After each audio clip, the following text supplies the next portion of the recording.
and we're underway and racing. Stay on the brakes, goodness me, what a launch! The outside of turn 1 and takes the lead of the race.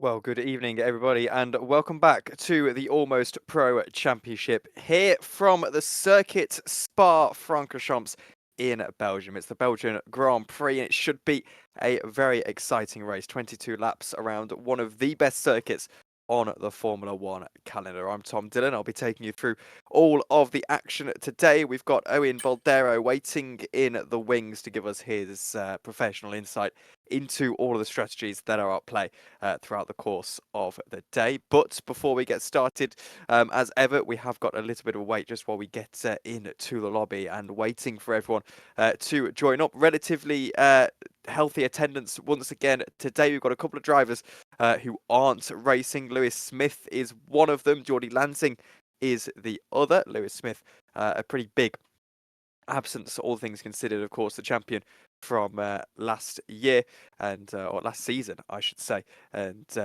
we'll be keeping an eye on that as we go on throughout the day. Sam Burkett is here today. He's got a qualifying ban, however. I haven't read what it was for. However, I believe it had something to do with him not attending previous rounds. But looking at the grid, I'm not 100% sure that Sam Burkett is going to be here throughout the course of the day. We've also got a new driver who will be racing with us for the first time today. That is Morgan Hitchings. We welcome him to the league, and we'll get ready to say hello to him very, very shortly. But we're getting into the lobby right now and ready to get underway. We'll have a 30-second countdown or so just while we get into this one. And then it will be your 18-minute qualifying session. I've just heard that we aren't going to be seeing the new driver, Morgan Hitchings, and Aaron Saka and Sam Burkett both not in attendance, at least for now. Maybe they're just scrambling to get into the lobby, and we're not reading too much into it, but we're not sure. We'll wait and see. So bear with us on that front. But meanwhile, we're shortly going to be ready to make our way down to the circuit as all of the drivers shortly will be ready to go. And the clock has already started here for the qualifying session. Owen Boldero, welcome along to the stream. How are you doing? Spa, historic circuit. How are we expecting the drivers to fare today? Well, hello, Tom. And Spa is one of the only circuits on the calendar that I have been to. I went to this event this year. I was sat literally on the first corner. I could see the entirety of Eau Rouge. But this is going to be a really interesting race because there's so many different ways you can go with strategy. So if, for instance, you could start on the softs, if you were going to start on the softs, your pit window would be laps 5 to 8. If you were going to start and go, that's if you go to hards. If you were then going to go to mediums, you'd be going somewhere between 9 to 15. And if you were going to go really late and start on the softs, you'd be going laps 16 to 19. Obviously, in a 50% race, there's only 22 laps around Spa because of how long of a circuit it is. But it's going to be a really interesting one because tyre wear is not all that high. On the softs, it's only about 5% a lap, which is not significant in comparison to other circuits if you have done much testing on this game. So it's going to be a really interesting one, in my opinion. Yeah, well, it definitely is, and even more interesting is that there's a 78% chance that it's going to be wet for the start of this race. So how does that affect people's strategy as they make their way through? I think you're going to have to play it by ear and actually look at when it's going to rain, because that would, in my opinion, dictate what tyre you'd start on. So if the rain was going to come sort of around that 14, 15, I'd be looking at starting on the hards just to make sure they go the way. But it really depends on when the rain is going to come and what the actual weather says. Obviously, I haven't seen it, so I don't know. And also, sorry, one thing I got told to throw in, Tom, is that you've actually done some time trial laps on this circuit, haven't you? I didn't know that, but apparently. Kyle pointed it out to me a little earlier. He said it was around a 1:43 or something. How far off is that nowadays? I'm doing around this circuit around a 41.9. So Oh, that is better because I did about 2 laps on this circuit, so we'll take yeah, that. it's not a bad lap to be fair. 43. So yeah, no, it's not a bad lap, We'll I'd take say. that. Oh, well, there you go.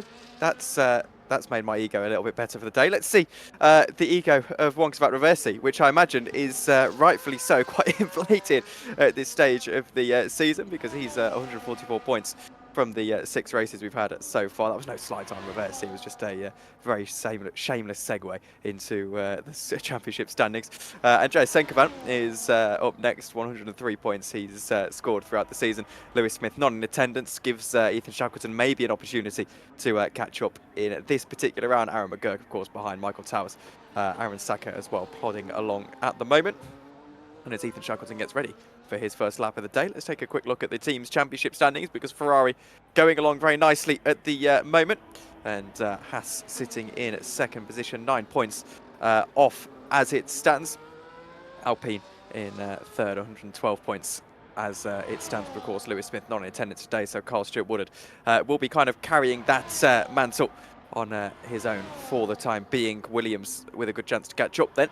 I'll be just behind as well, though no Michael Towers today either. So that's how the championships are very briefly. Ethan Shackleton has already invalidated his lap time, I'm afraid to say, as we see Aaron McGurk go straight to the top of the timing tower off the back of not the most amazing victory, not the most amazing performance last week, but he did win a couple of weeks ago in Austria, remember? So he'll be very happy with how this kind of run of form has been going regardless.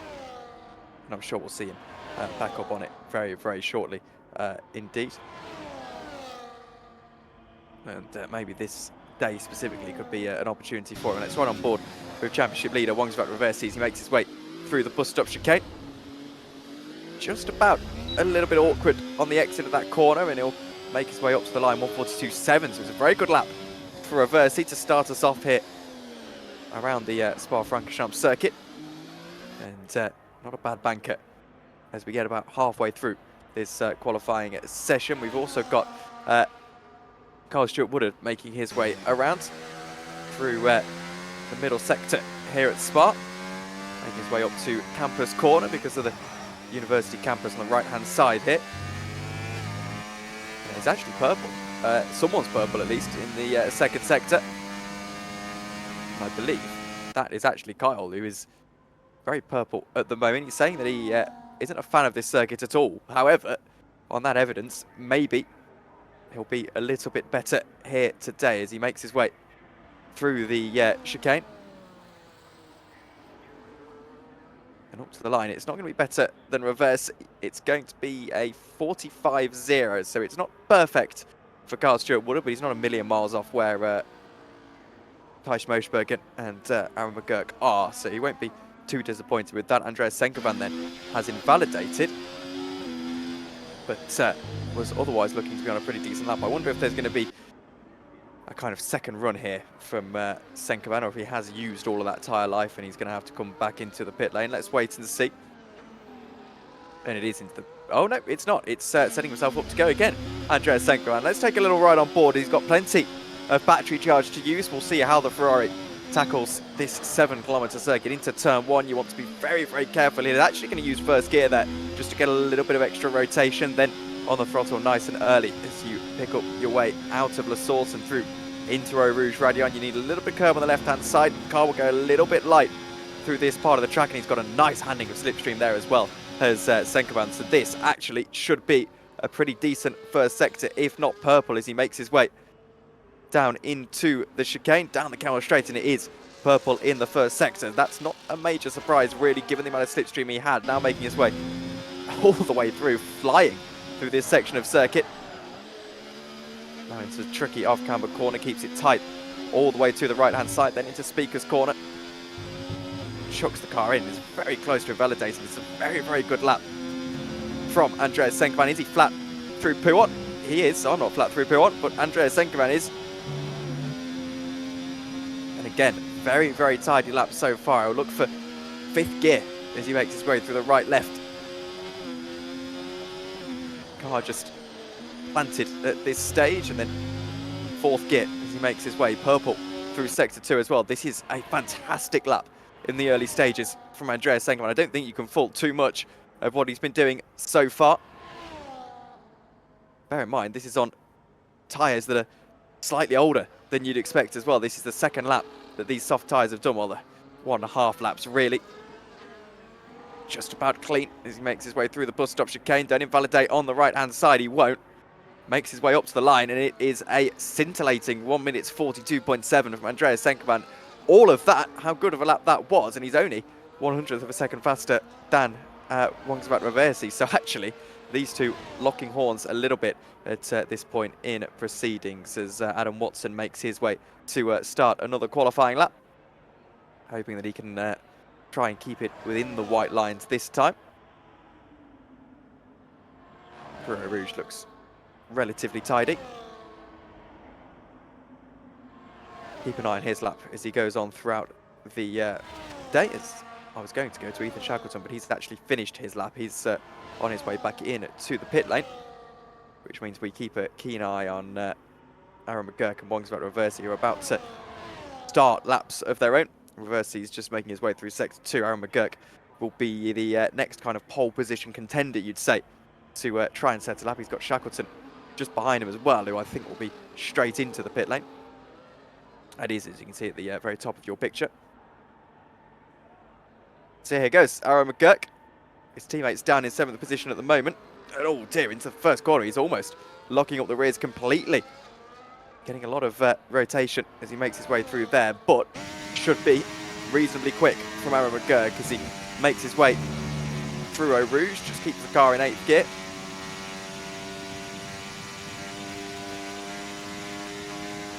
Now flies down the Camel straight into the braking zone of the right-left. Purple in the first sector for Aaron McGurk. Runs it all the way through in 5th gear, fighting the car.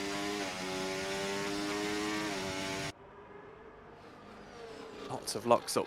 You tend to expect that, and he's not quite as tight through the off-camber right as Andreas Sengerman was. That might have lost him a couple of tenths of a second or so, and he's lucky not to invalidate on the exit of Speaker's Corner as he's left the session. So Aaron McGurk on a decent lap as Thijs Moosbergen leaves the session as well. Hoping this isn't cause for slightly more concern. But 2 people drop out. The EA servers being slightly funny. Sengerman's into the pit lane. We'll pick up Wongsvat Reversi as he makes his way to the Sector 1 timing line.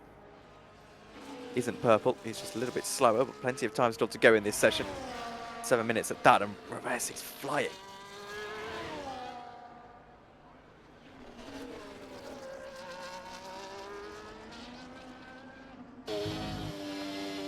Not the best lap that he's put in throughout the day so far, but Sector 2 might be slightly better for Wongsvat Reversi. Flat again through Pouon.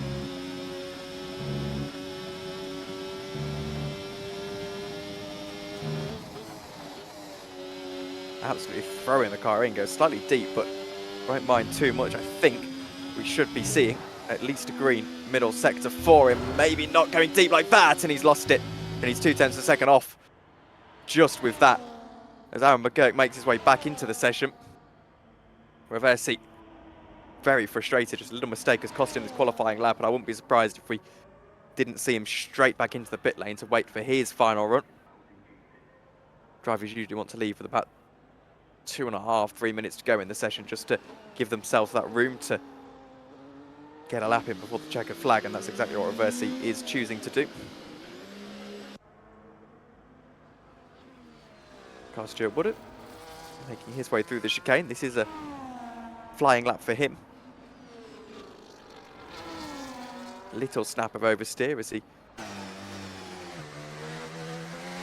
goes through the right-hander. Eyeing up Speaker's Corner and just about running to the curb on the right-hand side. Don't think this lap is going to light up the timing tower, but it should bump him maybe up into 5th position if he can just keep it together.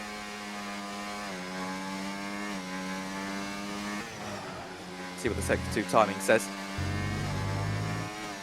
He's 4 tenths of a second faster than where he is, so it should bump him into 5th position as it stands, as the clouds start to get just a little bit more angry here. Expecting rain on race day, which of course in game is classed as the next day, so it's not necessarily an indication of what we're going to see into the race. However, there is a little bit of a chance of rain towards the end of the qualifying session, which we hope does not come, because that will effectively ruin the end of this session. But Carl Stuart Woodard has improved, should improve, as he makes his way to the line. He's 5 tenths of a second faster and goes up into 5th position. That's a very respectable lap time from him. No complaints at all. And for a man who said his pace was shocking heading into this, he's actually doing a pretty decent job. And again, I don't think he'll have too many complaints. Your top 4 all out onto the circuit, which is interesting. I wonder if they're expecting a little bit of rain heading right into the end of this qualifying session. Looking at the kind of forecast that I've been sent, it looks like we're not expecting that much rain actually in qualifying. It is just going to be overcast.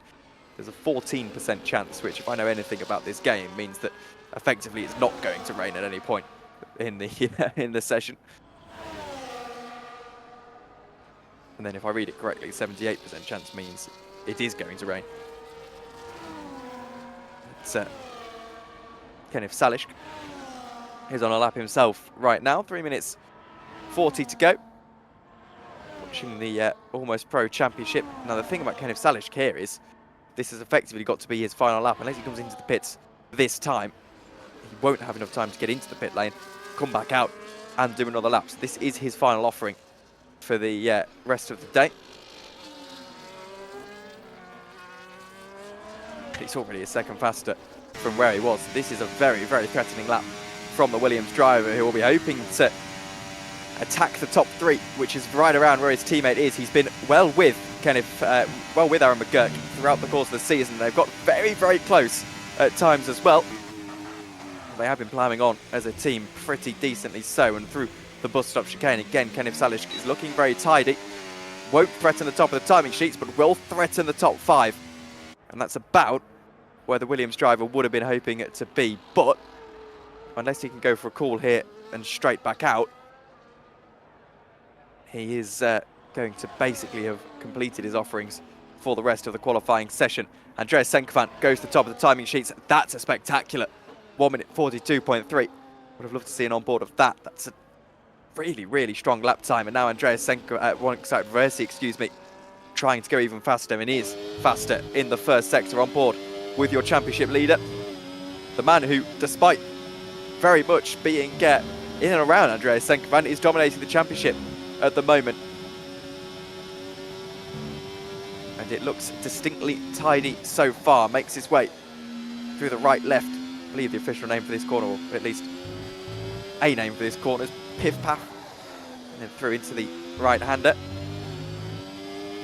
3 tenths of a second up purple in the second sector for Rongsveld Versi. This might be his final offering of the qualifying session as it stands.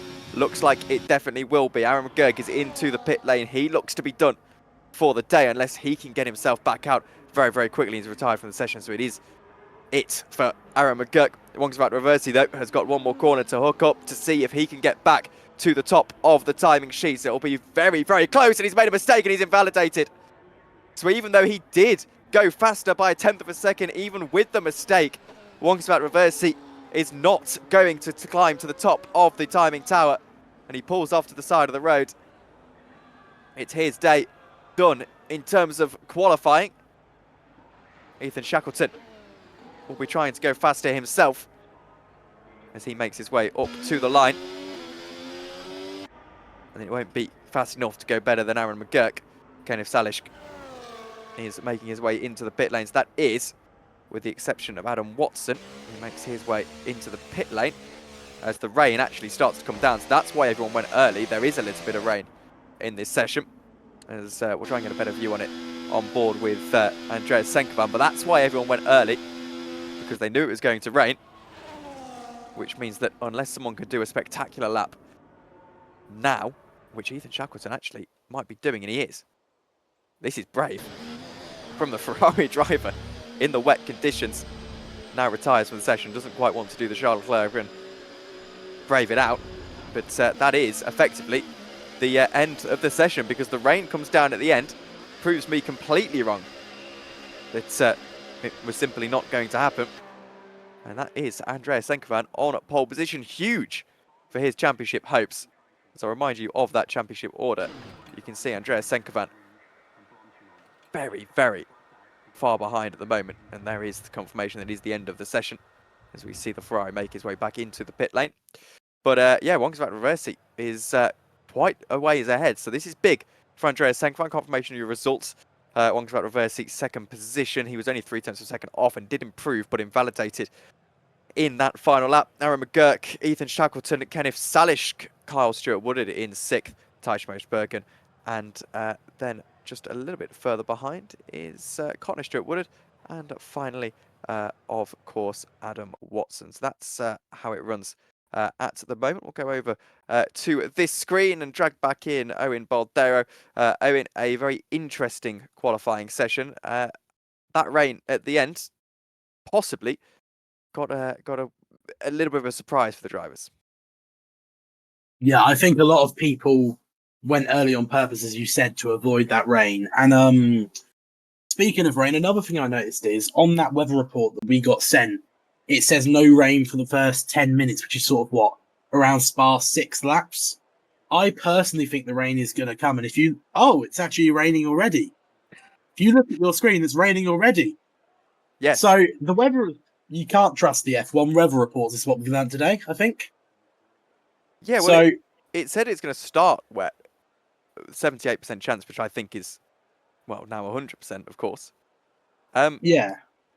And then it says it's going to dry up still with a 78% chance of rain. So I don't know what it's trying to suggest there. The rain, the bit where it says it's starting as rain, I don't think that is. I think that was just a section where it said the race is going to be wet at some point, I believe is how that works. But it's going to be interesting now because all strategy that I was thinking of is out the window.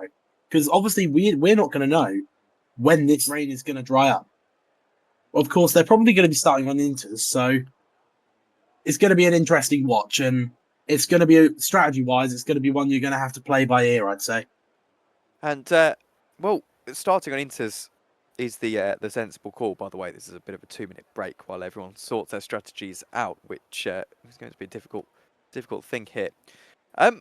It's a bit of a gamble, isn't it? Do you have to, when you're in an esports race like this, have to play the conditions as they are? Because I know someone definitely in this field will be thinking, I'm going to start on wets and try and gain that pit stop back when everyone inevitably has to switch. Or do you just, you've got a predicted forecast, you don't know how it's going to be, so you just need to be careful? Yeah, I think you're just going to start on inters at this point. Obviously, we have seen people make bold strategy calls in esports race. Obviously, the one that sticks out to me was Jana Otmir at China in PSGLM, 2021, where he started on inters and everyone else was on full wets. So it is possible, but I think, obviously, I'm not on the grid, so I can't see how hard the rain actually is. But from what I can see of the rain, I'd say you're just going to start on inters. I don't think it's worth taking any kind of gamble, in my opinion. Definitely no softs meta appearing today. You've got intermediate conditions. Or hard, as Leclerc would do. Everyone chucks it on softs. And that actually did happen a couple of years ago. As we get ready to start the formation lap here, and we will see that everyone is surely starting on the intermediate tyres, and that is the case. Well, that's, I think, possibly, as you said, expected. And it doesn't look particularly wet. No, it doesn't actually. Now, obviously, and we've lost Owen very briefly, so we'll throw back to him a little bit later on. But yes, everyone's starting on the intermediate tyres. Isn't particularly wet at the moment, but oh, as we've got him back. Welcome back, Owen. You there? I am there. Hello. Sorry, my stream just my internet just went for a second. I'm back now. Yeah, so as we were saying, it doesn't look particularly wet, but obviously it must be. Yeah, well, it'll be inters. It'll be wet enough for inters, but this game, when it starts raining, it doesn't. There's a visual glitch. So the track will, when it stops raining, I guarantee the track will look very dry very, very quickly. but it's not going to be. For some reason, there's a visual glitch where it dries quicker, but the track actually isn't dry. And it's something EA still haven't fixed, 4 months into this game? So I think you're going to have to be careful, and you're going to have to trust your gut on this one, and also trust Mark, which is something not everybody likes to do. Or even if you're particularly interested, an engineer that you might have with you in your team. I know I've got some boys racing in an R-Factor 2 race at the moment, and they've all got an engineer with them. But here we are, getting ready to get going around Spa. It's the longest outlap on the calendar. It's the longest lap on the calendar, to the point that in real life here, they don't even let you do the in-lap after the checkered flag. Point you straight into the pit lane.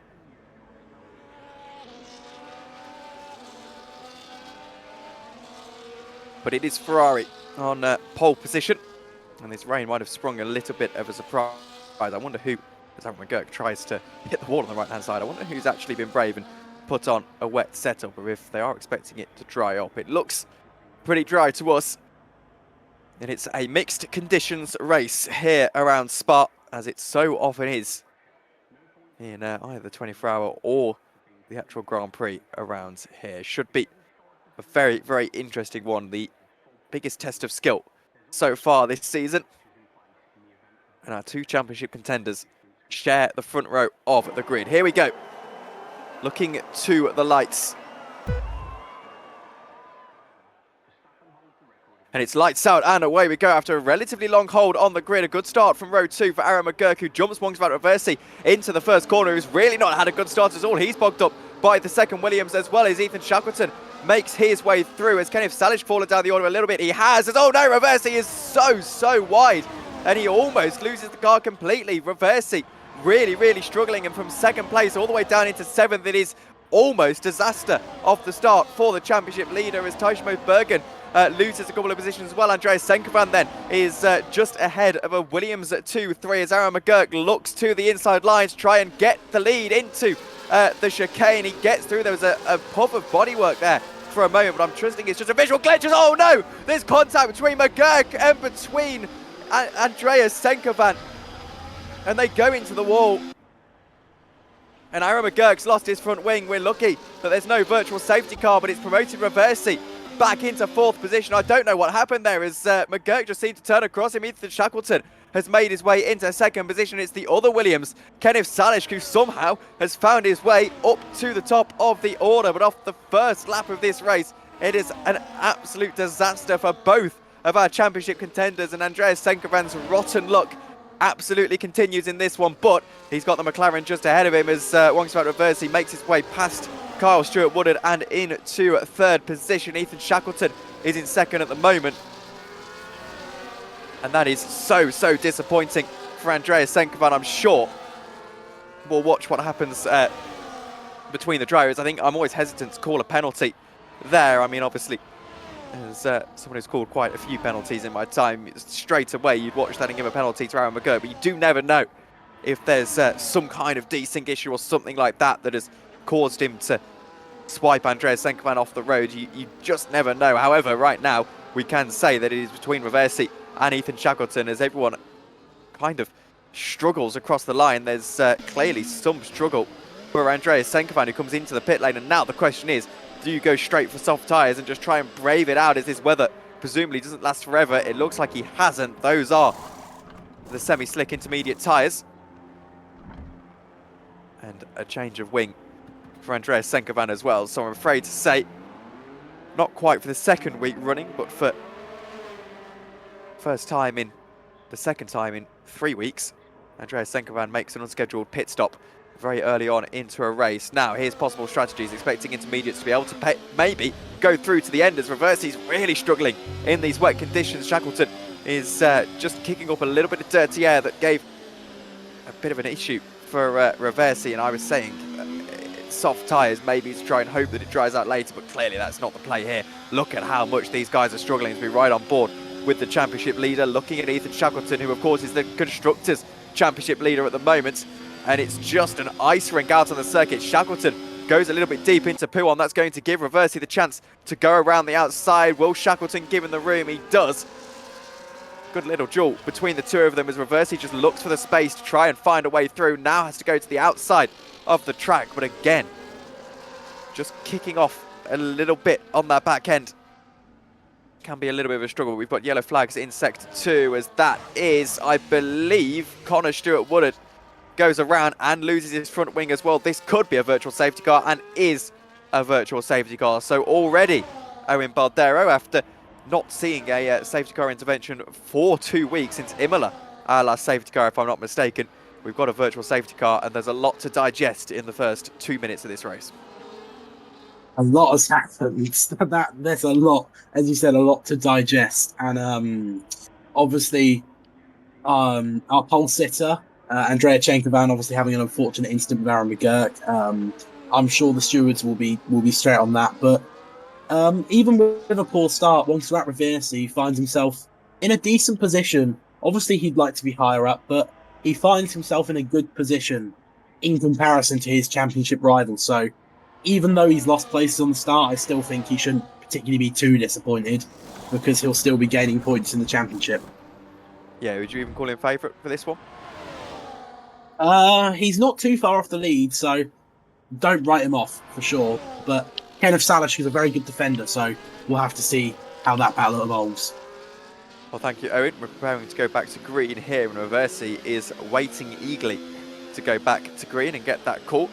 Don't bank on it changing on your screen, it does, and we are back to green flag running. So, Wongsvat Reversi is all over the back of Ethan Shackleton and really hoping that he can find his way through, because once he can start to chase after Kenneth Salish with the superior pace, of course, out of all of them, we believe. That being said, haven't really had a chance to see everyone's pace so far. Is into Puon. Reversi knows that that's a little bit too ambitious, and you can just see how loose the back ends look on all of these cars as they make their way around a very slippy Spa-Francorchamps circuit, despite what it might look like with the lack of spray out there on the track.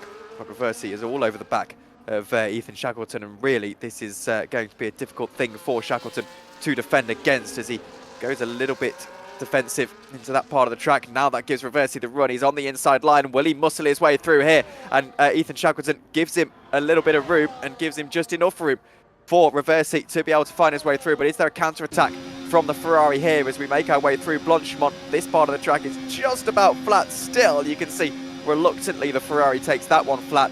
However, it is going to be Wongsvat Reversi who stays ahead, but won't be getting more championship points, I don't think, than Ferrari. Try and close that gap. It'll be close though. If Andreas Senkman loses one more position, it might be the case, but it's purple in the third sector of Reversi as well as he tries to chase after Kenneth Salish. Now 1.8 seconds between those two drivers. Comeback trail is on for Andreas Senkman, who's got a sparking Aaron McGurk just ahead of him, and there might be a little bit of revenge involved in this particular fight. There's a dramatic collision between the two of them earlier on in the race. McGurk gets the power down a little bit better and sets the fastest lap of the race, but of course VSC intervened in that previous lap, so we're not reading too much into that. If Senkovan has got an opportunity, he's got an opportunity right now as he makes his way up into Eau Rouge. There's just 7/10 of a second between himself and Aaron McGurk. As you can see, a little bit of spray starting to kick up on these cars, and you question when those wet tyres are going to make an appearance. I don't think it's too difficult just yet for these drivers, but it might be the case a little bit later on as we go back to our leading battle, as Wongsvat Reversi is so close to our current race leader. As what's happened to Thijs Moosbergen, he's seemingly disconnected from the game, so it was pretty easy for Senkovan and McGurk to find their way through. And now they're so close together, as a matter of fact.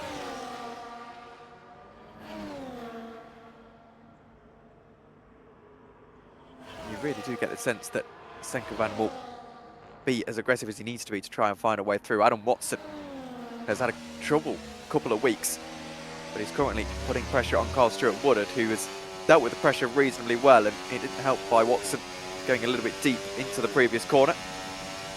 Means we can switch over shortly to the battle for the lead, as it's just 0.2 of a second between your fastest man on the track, Reversi, and Kenneth Salish.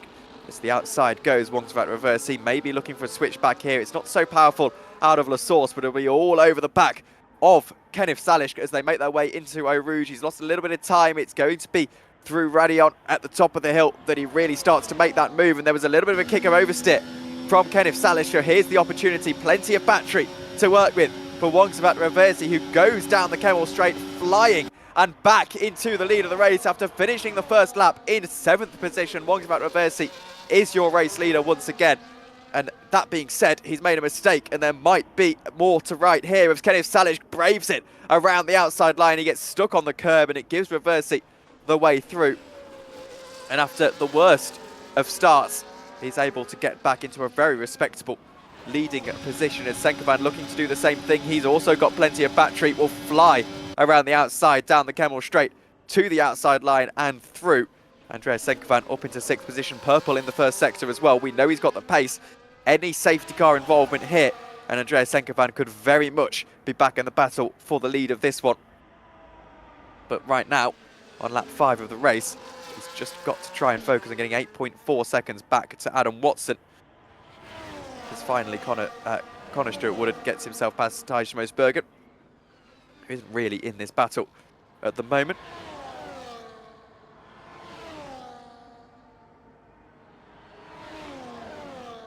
Kenneth Salish is trying to desperately hold on to the back of Wongsvat Reversi, but it's going to be a little bit tricky for him.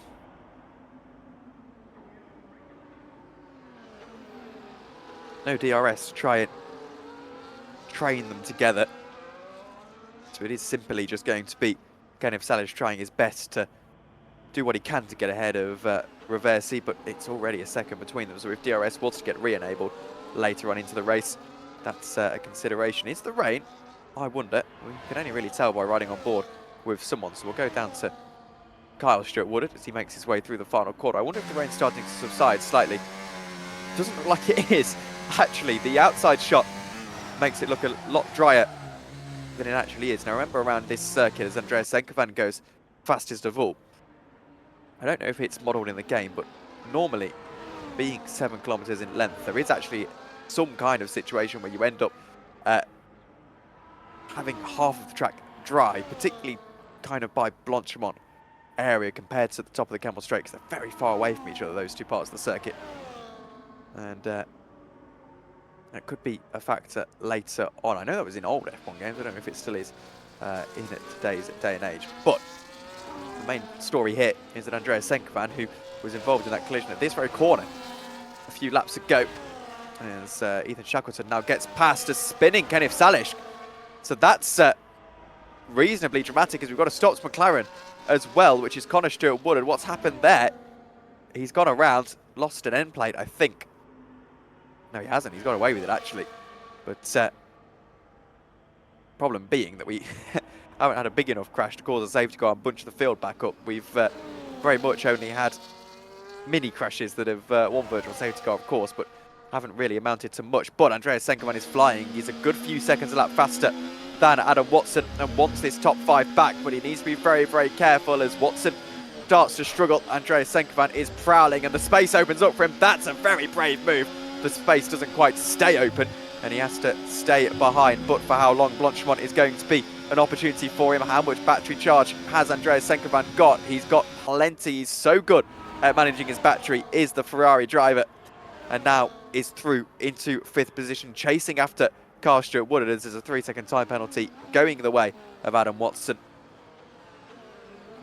But as it stands, Senkovan starting to chase after 4th position, then he'll try and chase after the 20 seconds that is back to Kenneth Salish, but you do never know whether that's going to be possible or not. The safety car would definitely be helpful. Of course, remember, if there is any point in this race where we do get a drying period, that gives Senkovan the opportunity to gain at least half of that back just by getting the strategy right. But you've got to get it right first. See the cars fly up Eau Rouge. It's already 1.6 seconds. So Senkovan is definitely charging.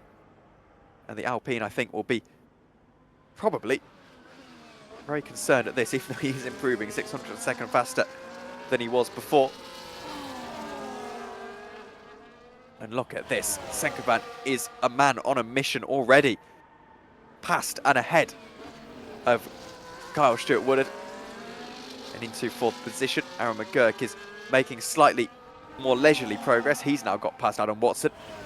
We'll chase after a similar 2.5 seconds to Kyle Stewart-Woodard, who knows that he might have to get defensive if he wants to hold on to a top 5 here. But could potentially work with Senkovan a little bit. It'll be difficult because Senkovan's so fast that he's already disappeared halfway down the road. And as we, I'm not going to say approach half distance, Spa's a bigger circuit than you might remember, but as we get a good chunk into this race, I want to drag back in Owen briefly, because this is where we wonder what tyre life the intermediates actually have. AWS, at least AWS's feature in the game, suggesting that we very much can do the full race here. But actually, what is the life of the intermediate tyres like as someone who's driven this game a lot more than I have? I think Inters will do it. I'm not 100% sure of tyre wear because I've not actually done a wet league race in this game, or sorry, around Spa. I've done wet league races, but not around Spa. But I think intermediates will do it. There's only one circuit that I've ever known in this game, the intermediates, to die really quickly on. So I think it is realistic to say you could do just one set of inters for the entire race, to be honest. And I was going to say, in your experience, obviously you've just told me you haven't raced a wet league race, but in terms of someone who's played the game a lot, I would imagine, how often is it that the race does just stay wet? Obviously, we've seen the forecast, and the forecast is actually saying that there might be a drying period, as Aaron McGurk has now got past Kyle Stewart-Woodard. But it says that there might be a drying period later on in the day. How often does that actually happen, or is it very random? Well, with how light the rain is, to me, I don't know about you, but the rain does not look hard. It looks like fairly light rain. So if we are going to see a drying period, watch out about lap 14, 15. I'm going to make a prediction, sort of just past 50% distance, sort of 60% distance would be sort of the rough time. I'd say if it's going to dry, it will dry. But I wouldn't count your chickens on that one. There's really no way of telling, obviously, without knowing the forecast. Well, thank you, Owen. No doubt we'll be speaking to you soon. And I say that because the gap between our top two is 6.1 seconds. Reversi has woken up and chosen violence at this point in proceedings. 6.3 seconds now. We've got yellow flags in sector 2. That is a spinning round Connor Stewart-Woodard. He's just didn't hold his brakes, but he didn't need to. There's no one coming, really, and ghosting's on, of course. He's now got end plate damage, though. And his rather tricky day is turning a little bit worse here. Thankfully, Puon's a right-hander, a left-hander even, so we should be okay through there, but clearly not. Understeer, very difficult for him, and into the pit lane shortly, no doubt. Because the driver's right is where the end plate has come off. And that's not ideal. Kenneth Salish catching up to Ethan Shackleton, who's doing a good job to be on the podium as it stands. Salish is so close to really making an impression here. And after spinning around earlier on, he's shown that he has actually got the pace here. And to be honest with you, the driver has impressed me quite a lot this season. Didn't necessarily think of him as a particularly quick driver up until this round, actually, and he's really shown that he's got the pace to fight with the top guys. He's no slight on Salish, because he's a really good drive. And if he can get himself into that second position, that'll beat the cherry on the cake, no doubt, as you can see just how big that gap actually is visually when you look at it compared to when you're on the external shots. Needs to be careful to get no penalties as well, of course.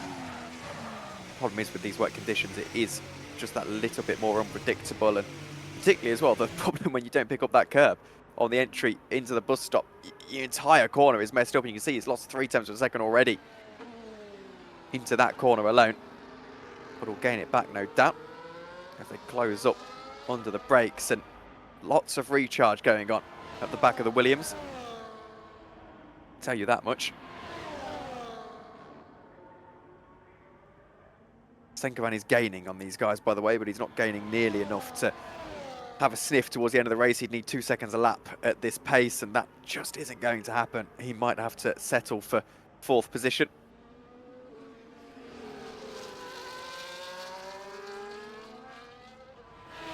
Seven hundredths of a second faster than his best is Salish on this lap. Shackleton will be increasingly aware of the presence of that Williams just behind him. Big thing for the championship point scenario as well, of course, because Alpine haven't got the ever-quick Lewis Smith here today.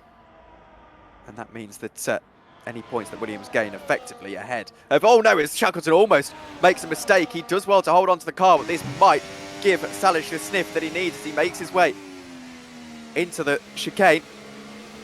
He's got about 3 tenths of a second already ahead of Shackleton, but because it's so wet, he's having to run such high gears to just stop the wheel spin from occurring, and it looks like Shackleton survived for now. But when I say for now, I mean for now, because we've got a very, very long flat out section coming up right here. And it gives Salish maybe a little bit of a sense of an opportunity. I think that Ferrari has got a little bit of downforce taken off it, which is why he's a little bit faster on the straights. Salish is into the pit lane. Wow. So this is a bold move, and we eagerly await what tyres he's going to choose to put on. This will give Andreas Senkovan the position, no doubt. Is it a set of wets or a set of new mediums? Let's wait and see. I can't quite tell from my pictures here. It looks like a set of inters to me, as Senkovan will now try and get himself past. What has Salish put on? Another set of inters. So now, all of a sudden, it throws a spanner into the works. He said to himself, well, I'm not going to go for that second position. Now, I'm going to fight for 3rd, but on much fresher tyres than the driver right behind me. So what can Andreas Senkovan do right here? I wonder how bad his tyres must have been in order to choose to come into the pit lane at half distance. Maybe an ill-advised move, because I think most drivers will just try and brave it out as Senkovan is all crossed up through the right-hander. Now, all of a sudden, sensing an opportunity to get back onto the podium, and really damage limitation as well for the pole sitter. But a very bold move here in Boldero. Hang on. I'm sorry, my internet's playing up. There you go. Right. Yeah, very bold move, but it could work. So he's already gained a second on Ethan Shackleton since he came in, and it's been, what, half a lap? So it's a bold move, but it could work, because if it was not to dry up, then he's got half the race on superior tyres, depending that Shackleton and Wongsurat Reversi were not to box. He's got half the race on superior tyres that will go the distance. So it could work depending on how this weather goes. So we'll have to play it by ear and see actually his progress. He's checked out, and just want some opinions on Senkovan's driving style at the moment, because he's driving this car like an absolute rally car, and he too has chosen to come into the pit lane. So that clearly suggests to me, given the lack of grip I've just watched as Ethan Shackleton comes in. Oh no, Ferrari double stacking. They've just about got away with it, as Shackleton now loses out to Kenneth Shackleton. He knew that it was too early. This has really switched up the order. Everyone choosing those intermediate tyres. They don't think it's going to dry up, as I think Reversi's also been into the pit lane, as we see everyone now has made a pit stop. So was that potentially just a case of everyone has decided to take the path of least resistance, maybe? It does tell me that it doesn't seem like it's going to dry up for a long time. If people are pitting already, it tells me that it's not going to dry up until maybe it's too late. So that's what that would tell me, but we'll have to see. And it's going to be an interesting last few laps of this race for sure. Oh, last few laps. We are thanking Owen. We'll speak to him again soon, but we've still got over half of this race left to go. You can see those are that is the tyre situation even, and through that Kenneth Salish has actually gained about a second and a half on Wongside reversing. I don't think it's going to amount to much, all things considered, but he's used the undercut to get ahead of Ethan Shackleton. It was brave to go first, but as soon as he did, I think everyone kind of realised what was going to happen, which is you need to come into the pit lane.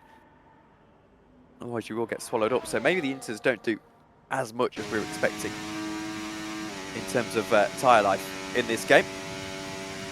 Salish makes his way through Blanchimont. And frustrating thing here is for Andreas Senkovan, who, despite being purple in the middle sector, and will gain, I'm sure, another championship point if he can continue this progress up. But the frustrating thing for him is that all of this effort as Kenneth Salish goes fastest, and he won't get a podium at the end of it. He's only 12 seconds behind his teammate, 14, excuse me. So he's gained 6 of the seconds he needed. But it's not a lot at all, as of course he won't purple this time because he's been into the pit lane. So it'll be about 15-20 seconds slower than what he was. But that extra championship point might be on its way to Andreas Senkovan at the end of this race. So 7.8 seconds now at the lead. We clearly are seeing that Wongsvat Reversi is the fastest driver of them all. And another thing we're kind of keeping an eye on is Connor Stewart-Woodard, who has just been lapped by Reversi, trying to catch up to Teichmos Bergen just to gain an extra point. An extra 2 points, in fact, because of course 8th position gets 4 points at the end of the day. Trying to remember my championship points in Formula 1. As Salish really failing to chase after Reversi, even though he got a chunk of that time back very quickly. Reversi's gained it himself, and even though Salish is pumping in very quick sectors, he was faster again, as you can see in the top right hand corner of your screen. He's not as fast as our championship leader. It's really Ethan Shackleton that he's battling with at the moment. Shackleton, by the way, has lost another second to Andreas Senkovan behind him. But I would be very, very hesitant with the fastest lap of the race going to Reversi to say that those two Ferraris are actually going to battle if they do catch up to each other, as kind of Salish is actually about 2 seconds slower than Wongsvat Reversi per lap. So Reversi, who I think probably struggled in the first couple of laps of this one, has got used to the conditions and proving how quick of a driver he actually is. He's right there.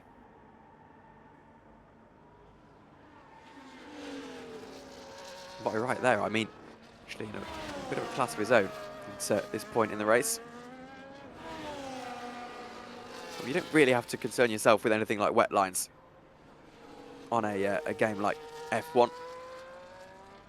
So it is just about kind of braving out the conditions, but is there a little bit more drama here as Connor Stewart-Woodard caused another yellow flag, this time I think just getting out of the way as the blue flags were flying.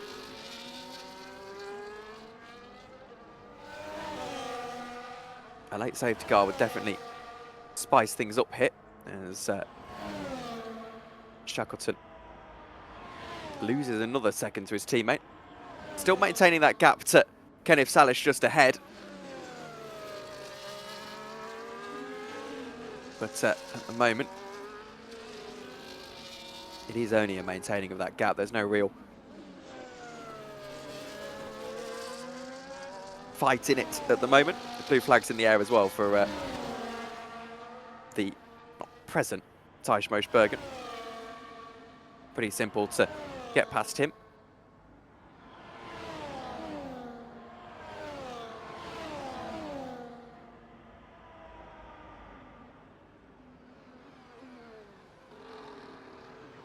Because hearing from Adam Watson, he's been a driver that's a little bit too far down the order. Not too far down the order, that's very harsh on him, but has had a quiet race down the order a little bit. He's telling us that he's kind of been struggling with a bit of damage as the game fixed the damage, and then he came into the pit lane and it didn't fix. And you can actually see that there is some end plate damage there. So the reason he's been so slow is actually because of the damage that he's received. And Clearly a difficult day for him. I just want to remind you of the Teams Championship situation, as it's 9 points between Ferrari and Haas. Well, as it stands, it will be very, very close to Haas gaining some of that back. I think Ferrari just about extending with where their drivers are at the moment.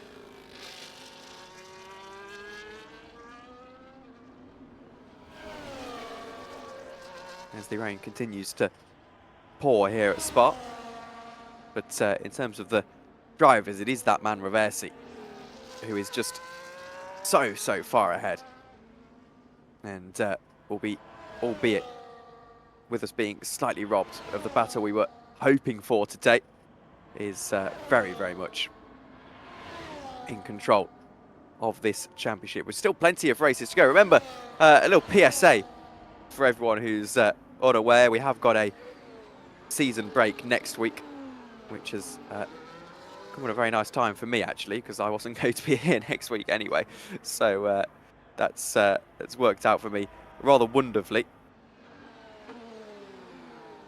But yes, with about 8 laps to go in this race, Reversi is just pumping in those lap times. There's been about 3 cents per second gained by Shackleton on Kenneth Salish, though Shackleton still losing out to Andreas Senkovan. At the current pace of catching, Senkovan might be in with a shot of a podium towards the end of this race.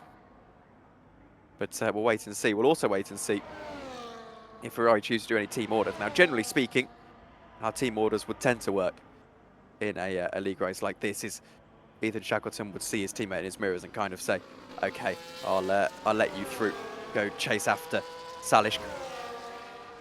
I highly doubt Andreas Senkovan will feel entitled to ask. But you do never know. Ethan Shackleton has been a very good team player throughout the course of the season. He's been a very good wingman, actually, to Andreas Senkovan, who just hasn't quite been able to challenge because of his own misfortunes. Of course, there was the collision with Reversi in Austria that actually was... it was Reversi's fault because he... either that or there was some netcode, something like that, and ended up hitting Senkovan. And then, of course, here today, where from the one watch that we were able to see, well, the one watch we were able to have, actually, Senkovan found himself out of the lead of the race at the very early stages of the race by being sideswiped by Aaron McGurk, who's had a very quiet race from that point, in 4th position still. And with 38 seconds to Carl Stewart Woodard behind, won't mind too much about that 3-second time penalty he's got. The time penalties, of course, are on your screen. You can see them. As we still watch this Ferrari, who's now 1.4 seconds ahead, behind Kenneth Salish. Really in with a chance now of picking up this 2nd place. And Salish will start to get a little bit concerned. Everyone is on reasonably fresh intermediate tyres. Remember that they swapped over at the half distance mark. We thought the intermediates could go to the end of this one, but they just seem to be a little bit too slow. And for those who aren't aware, maybe just joining us, Salish has come into the pit lane, decided to undercut, actually, Ethan Shackleton. They saw that one lap and they thought, well, actually, he's going to be more than 2 seconds a lap faster by the end of this race. So I'm going to come into the pit lane and try and cover him off a little bit. That's what's happened. But for the benefit of that strategy to be felt by Shackleton, he's still got to get past Kenneth Salish, which is going to be no mean feat.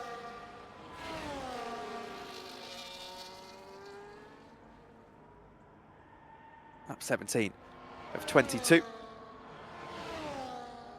Be 5 laps to go. Once Reversi gets to the line, as we have actually got a slow Alpine into the bus stop for a moment. I thought maybe there'd been a crash for Carl Stewart Woodard, but there hasn't.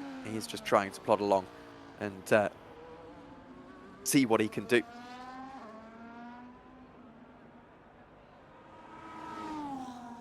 It has been a struggle, but the thing you have to remember about relatively low attended races like this, not that this isn't a healthy attendance. I've commentated on leagues that have had 4 drivers before. This is a pretty healthy attendance for a league, actually. But races where you haven't got the full 20, every point is every position is a scoring position, effectively, what I'm trying to say.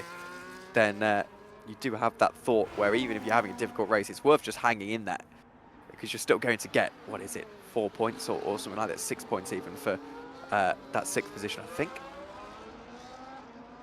8 points for 6th even. As on that last lap, once again, there's been a little bit of time lost by Kenneth Salish, who's being chased down by Ethan Shackleton, but it's a slow and measured attack from Shackleton. He's not attacking particularly quickly. 1.2 seconds now behind Kenneth Salish, pumping in those lap times and trying to do what he can to squeeze his way ahead. Andreas Senkerman, by the way, is only 9 seconds behind, so if these two start to battle, that brings Senkerman back into it, but he's still at this pace, needs about 2 seconds a lap to be on it on that final lap, and that is easier said than done. However, if there is a battle between these two, that no doubt will translate to more time gained by Andreas Senkerman. Let's ride on board with Shackleton for a moment.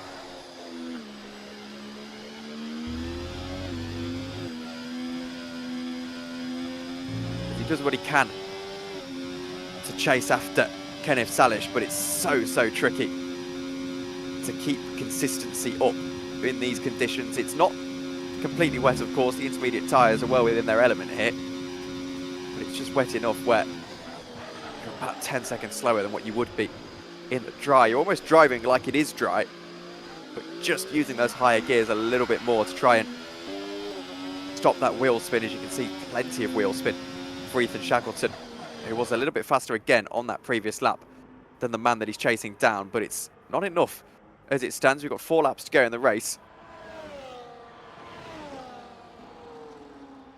And in the dying embers, this is absolutely the battle that we are witnessing. There's going to be no DRS for the remainder of this, you'd imagine, with the rain continuing to fall a little bit here. It's very difficult to see on the television pictures, actually, the way that this game works, but I can assure you that it is raining harder than it may appear.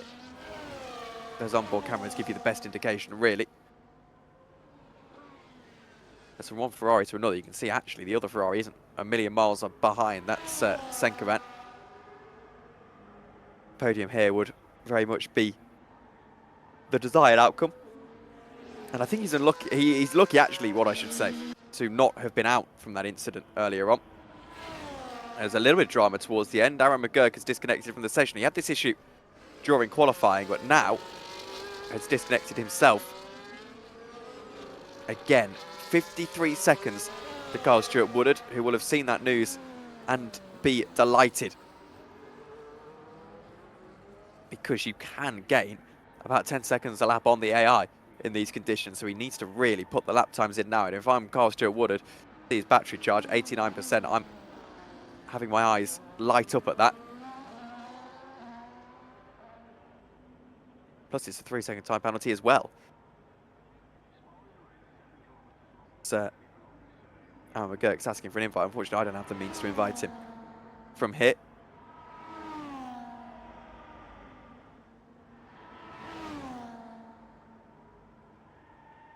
Eight tenths of a second between Ethan Shackleton and Kenneth Salish. Hopefully someone gets an invite out to Aaron McGurk.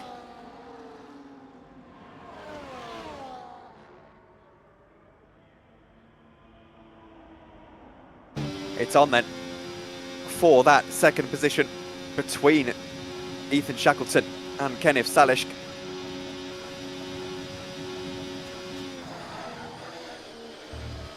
Shackleton really attacking the curbs at this point. He's been stalking Salish for so many laps. However, the problem is he's using a lot of energy. Probably needs to, as he just about keeps the car in position through the right-hander. Just needs to chill out on the battery charge a little bit. Actually needs to stop overdriving the car because he's just lost himself 3 tenths of a second purely by being far too aggressive. One mistake though from Salish in the last 3 laps of this race, but it will be at the line. Last 2 laps of the race, it will be at the line, as I believe someone just ahead has made a mistake. Was it Salish? There was yellow flags very briefly. I don't think it was. Oh no, it was Reversi. He's lost 3 of the seconds that he was ahead of, and maybe now there's an opportunity for one of these guys. If there's one more mistake from Reversi, suddenly that brings Salish back into it, and Shackleton as well. So, with just the 2 laps to go, once we get to the line, this is very much up in the air.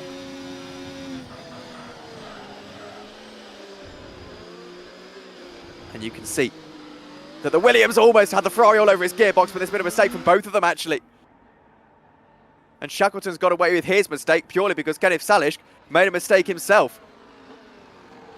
The tyres will be very, very tired at this point in proceedings as the McLaren start to battle as well for 7th position. Actually won't really be that much of a battle at all, as Connor Stewart-Woodard has got that time penalty, but onto the grass goes Adam Watson. Really struggling. The bollard is hit as well. Remember, he's still got that damage that he hasn't been able to repair, so it's a tricky, tricky day for him. And now Shackleton's got to focus on, in the last lap and a half of this, just trying to be within 8 tenths of a second into the final lap, and maybe he's got a chance, but I think for now, Kenneth Salish has probably done enough, and he can defend as well into the final few corners to really, really cement home this 2nd position. It will be his best performance of the season so far, his first podium of the season so far. And it'll do wonders in the Williams battle ahead of Alpine, who are their main competitors at the moment. And it looks like Salish is just gaining a little bit of time. Reversi has got the car back into gear. He's really, really finding a groove here on the penultimate lap of the race.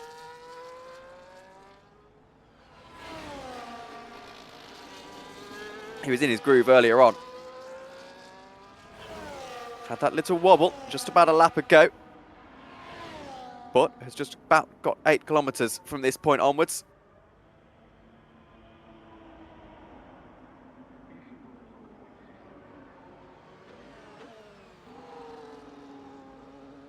Through the final corner goes the number 21 car. 1 lap to go. We ride on board with Ethan Shackleton.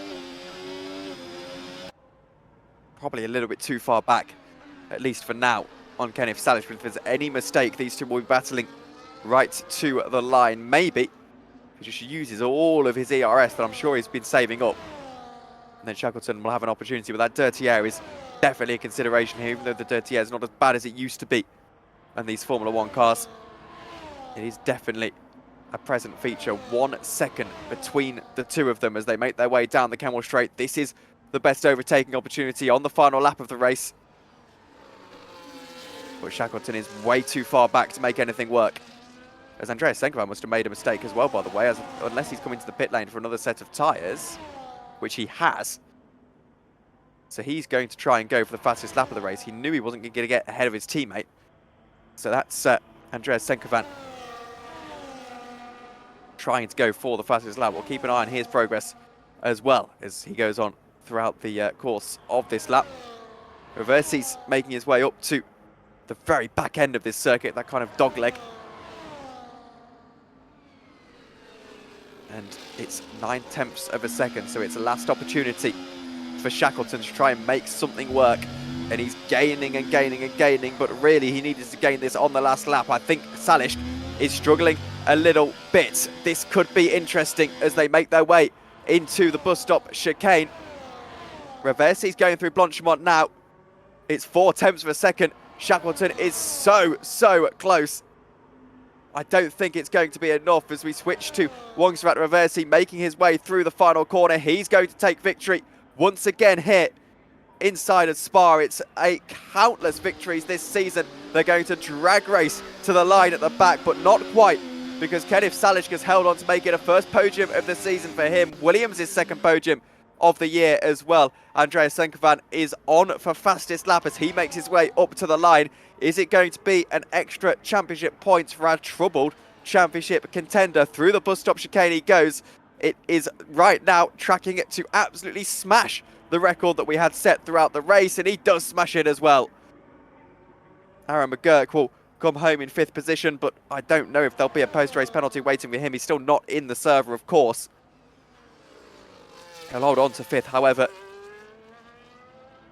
And Carl Stewart Woodard will come home in at 6th, but he's still got a good chunk of this track to go. But for Kenneth Salish, what a drive for him. What a really, really good performance overall from the Williams driver. It was a tricky performance, but did well to hold on to Ethan Shackleton at the end of that race. As Shackleton is telling me that tyre temperatures, well, not telling me, but telling the world that his tyre temperatures were very, very tricky to manage throughout the course of the day.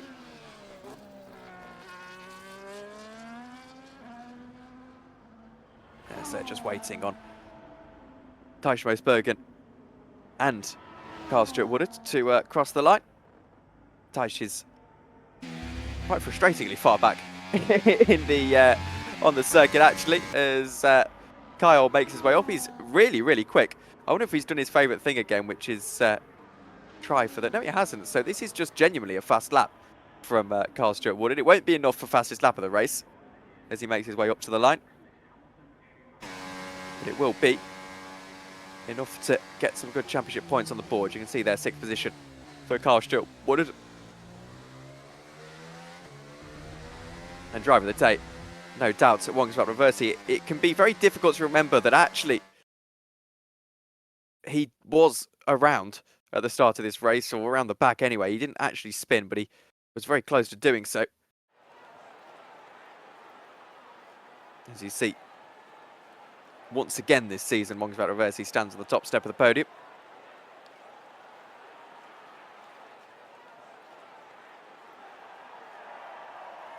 Trophy lofted into the air.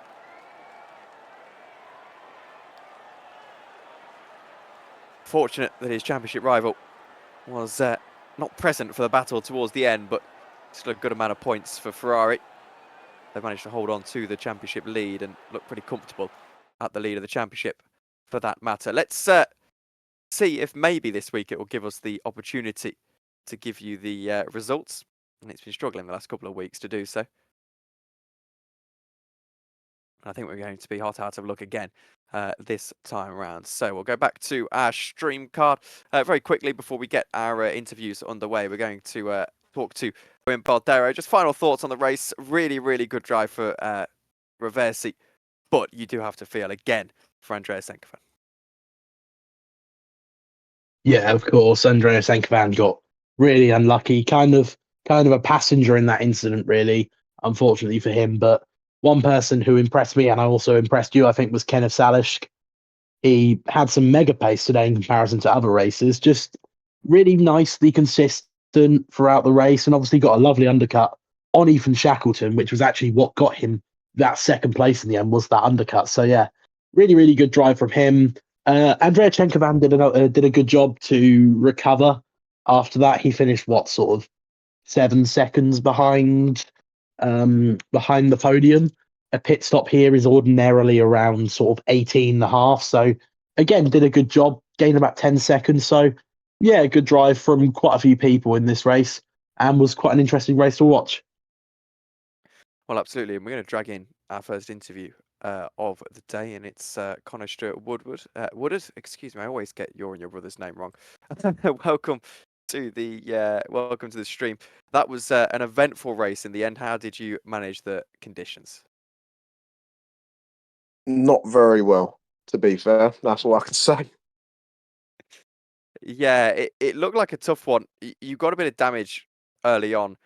Was it just trying to stay on the road and get those points, pretty much summing up your day? Yeah, I knew I didn't have to do as much to sort of stay within the points, but I think a little bit of pushing, especially when I was battling with my brother, I felt like I had a bit of pace. So I thought, well, let me put my foot down a little bit, and that was probably the biggest mistake I could have made. Yeah, absolutely. But still, you've got a decent amount of points. Obviously, your teammate had a difficult day as well. Adam, I don't know if you know, but he got a little bit of damage that wasn't repaired at his pit stop. So certainly a difficult day. But you're plodding along in the Constructors' Championship, and we've got plenty of interesting tracks coming up. 2 weeks' time, we go to the Netherlands. How do you rate that track?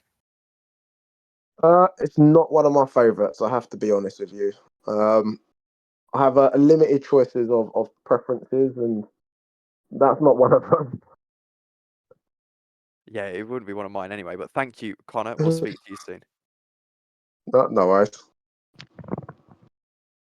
That was Connor Stewart Woodard, who's chatting to us on the stream, trying to see if we've got anyone else. We'll ask for Owen's final thoughts, and then we'll see if anyone jumps in by then. But if not, we'll go off the air. But Owen, moving on to the Netherlands in 2 weeks' time, that should be an interesting race.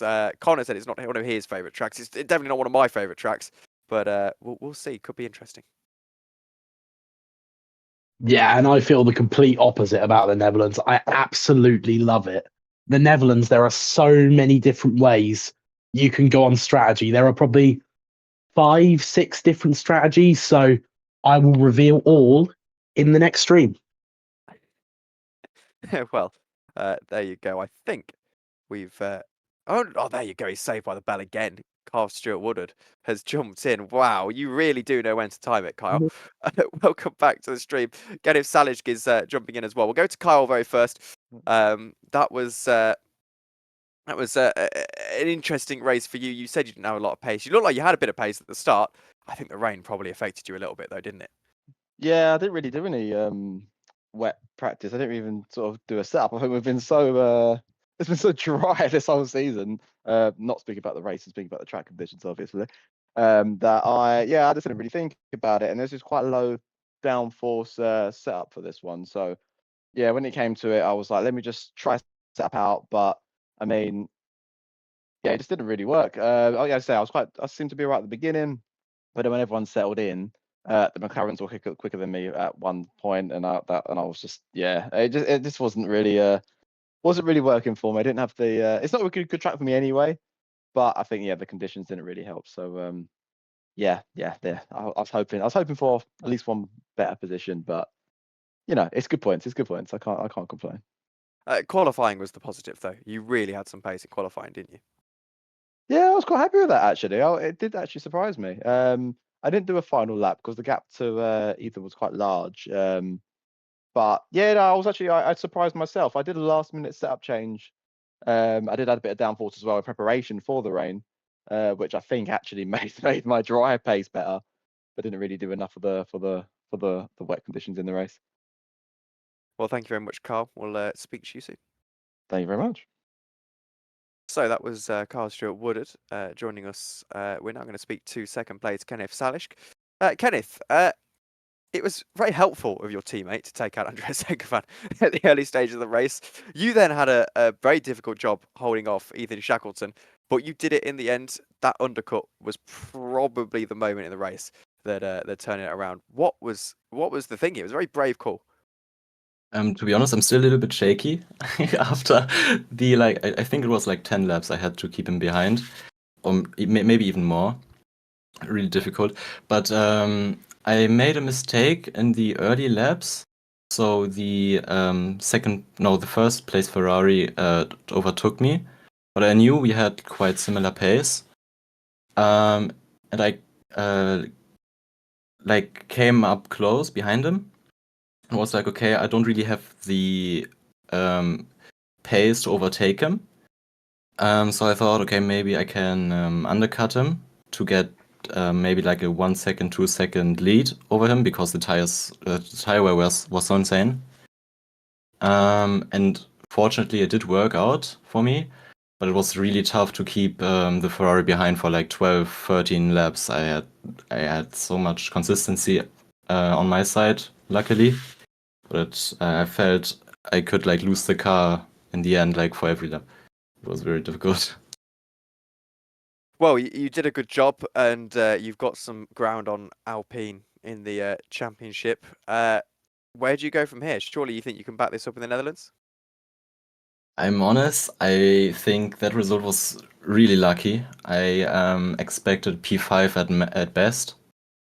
So to get a P2 gifted, I think it was quite gifted. Oh no, it was gifted to me. Like the top 4 qualifiers, I think, took themselves out in the beginning, basically, which gifted me the lead in the early laps. So I don't think that I can replicate it on pace, at least. So I would be quite conservative with like still P5s for expectations. Well, thank you very much, Kenneth. We'll speak to you soon. Thank you.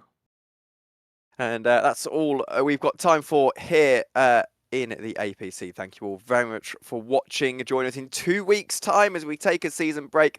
We'll be back for the Netherlands in 2 weeks' time. Of myself, Tom Dillon, from Owen Boldero. We thank you all very much for watching, and we'll see you all later. Good night.